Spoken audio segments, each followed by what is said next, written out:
I'd like to talk to you about a merger case between two newspapers, the Planet and the Gazette. Before the merger, the Planet is half the size of the Gazette, and the Planet is worth $10 million, the Gazette is worth $22 million. If they merge, there's lots of things they can do together. They can save money through joint purchasing, through knowledge transfer, through reduced overhead, and by giving each other readers. So let's look at them line by line. There's $6 million of potential savings through joint purchasing. And the Gazette says, hey, I'm twice as big as you, and so I want $4 million of the savings. You can have $2 million of the savings. The next line is there's $1 million in know-how. That is, the Gazette runs a more efficient operation than the Planet. And by the way, that's why the Gazette is worth a little bit more than the Planet on a per-reader basis. So the Gazette can help the Planet save $1 million, and the Gazette says, I want all of that million because it's really my knowledge, my know-how. You can't do that without me. The next line is there's $1.2 million they can save through reduction in overhead. And here, it's not clear how you should divide it up, and so the Gazette proposes, let's just split it in proportion to our market caps.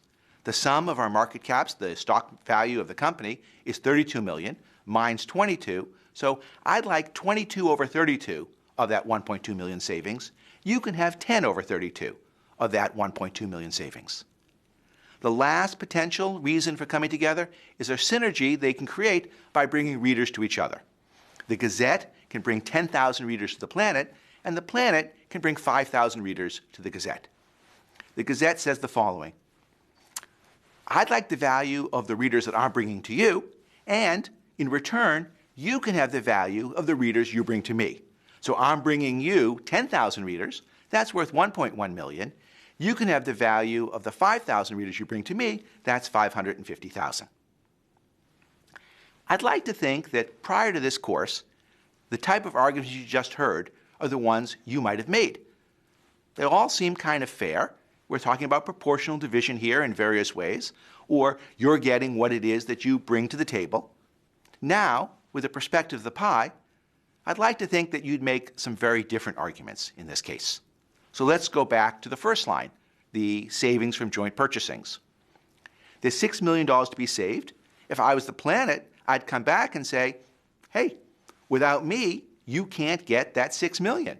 So I don't want to divide it 4 and 2. I want to divide it 3 and 3.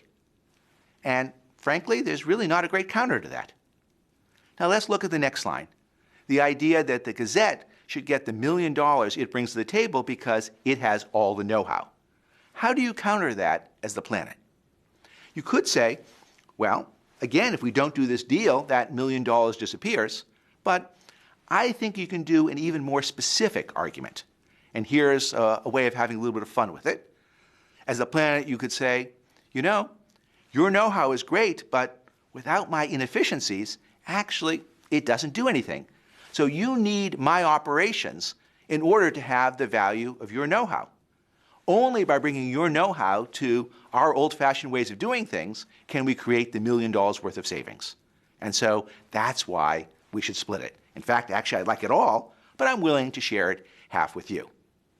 The same argument is certainly going to apply to the savings from reduced overhead, the $1.2 million. And let's look at the last line, the idea that the Gazette should get the value of the readers it brings to the Planet, while the Planet should get the value of the readers it brings to the Gazette. While that looks like it's symmetric and fair, I don't think so. Here instead is the argument I think the Planet should make. Well, thank you very much for the 10,000 readers you're bringing to me. What I'm giving those people is something to read. And so I want to split the value of the 10,000 readers you're bringing to me because I need the readers and you need the content. And in return, I'll split the value of the 5,000 readers I bring to you. I'll get the half from bringing the readers. You'll get the half from bringing the content. And you can see that when we add all of this up, rather than think about an argument line by line, how much we should share the joint purchasing, the reduced overhead, the technology transfer, the new readers, instead just say, this deal creates $9.85 million of value. We need each other equally to make this deal happen, so let's just split it 50-50. It makes the whole argument so much simpler, so much cleaner, and I hope will help people reach a better deal.